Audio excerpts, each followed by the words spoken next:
అని చెప్తున్నారు తొందరలో. తప్పకుండా అందులో మా వైపు నుంచి ఒకటే ఎజెండా పెట్టుకుంటాం. అసెంబ్లీ సమావేశాలు పెట్టవలసిందే, 15 రోజులు నడపాల్సిందే.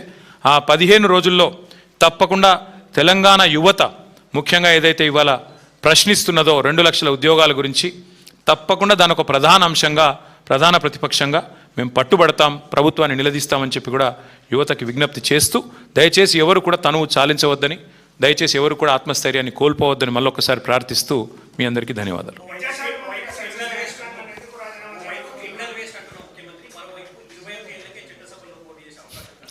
అంటే రేవంత్ రెడ్డి స్టైల్ ఏంటంటే బ్రదర్, ఆయన చేతుల్లో ఉన్నది ఏది చేయడు, చేతుల్లో లేని వాటికి మాత్రం పోదులు కొడతాడు.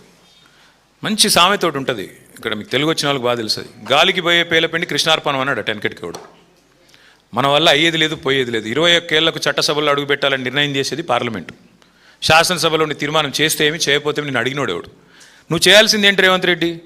నువ్వేం చేయాలి? 10వ తరగతి పాస్ అయ్యే పిల్లలకి 10,000 రూపాయలు ఇవ్వు, నువ్వేగా చెప్తివి. 12వ తరగతి పాస్ అయ్యే పిల్లలకు 15,000 ఇవ్వు, డిగ్రీ పాస్ అయిన పిల్లలకి 1,00,000 రూపాయలు ఇవ్వు, పీజీ పాస్ అయిన పిల్లలకి చెప్తివి కదా 5 లక్షలు ఏదో అవి ఇవ్వు, స్కూటీలు ఇవ్వు, పిల్లలకి నిరుద్యోగ భృతి ఇవ్వు 4,000. యూత్ డిక్లరేషన్లో, విద్యార్థి డిక్లరేషన్లో నువ్వేదైతే జెన్ జీ అంటున్నావో ఆ జెన్ జీకి నువ్వు ఇచ్చిన హామీలు నిలబెట్టుకు ముందు. నీ చేతిలో ఉన్నది ఇవ్వవు.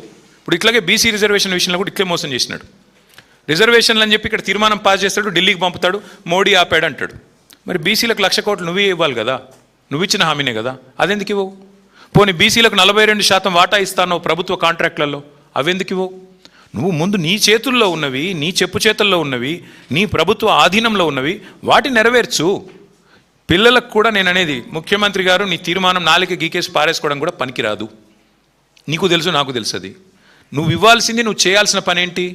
పిల్లలకి నువ్వు ఇచ్చిన వాగ్దానాలు 2 లక్షల ఉద్యోగాలు ఇవ్వు, పిల్లలకి నువ్వు చెప్పిన విద్యా భరోసా కార్డు ఇవ్వు, గురుకుల పాఠశాలల్లో 150 మంది పిల్లలు చచ్చిపోయారు ఇప్పటికీ, వాటిని పట్టించుకో.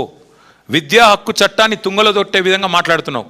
27,000 ఉన్న స్కూళ్ళని 4,000కు పరిమితం చేస్తా అని మాట్లాడుతున్నావు. విద్యా హక్కు చట్టం తెచ్చింది శ్రీమతి సోనియా గాంధీ గారి ప్రభుత్వం, యూపీఏ చైర్పర్సన్గా. అది తెలుసుకో, కనీసం చట్టాలన్న అవగాహన చేసుకో. అది చేయకుండా టైంపాస్ కార్యక్రమం చేస్తాను, 21 ఏళ్ళకే నేను పంపుతాను చట్టసభల కంటే నాలిక గీకేసి పారేసుకోవడానికి కూడా ముఖ్యమంత్రి చేసే తీర్మానం పనికిరాదు.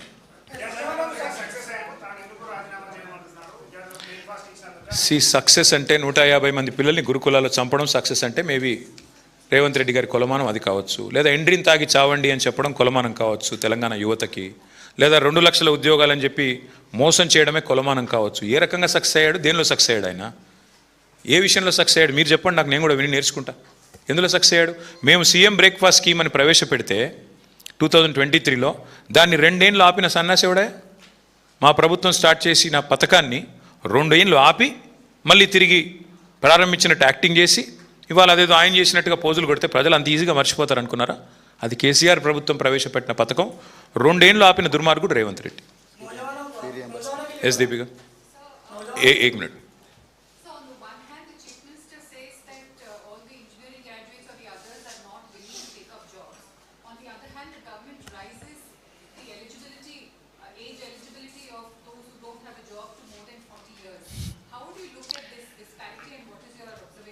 No, I'll tell you 2 things, ma'am. One, the Chief Minister is clueless when it comes to certain things. On the one hand, he says the engineering graduates are not skilled enough. But the fact of the matter is, in Telangana, according to government's admission, not mine, both in a governor's address and also even in the budget speech of the government, they have made it very clear that the number of technology jobs have come down. Back in 2023, when we were in government, the total number of technology jobs, according to NASSCOM and STPI, was 9,46,000. It has come down by 7,000. It is now 9,39,000. First, the government needs to answer the question on how and why the tech jobs are coming down in Telangana. What is the reason for that? Is it because the engineers are not skilled enough, like the Chief Minister is saying?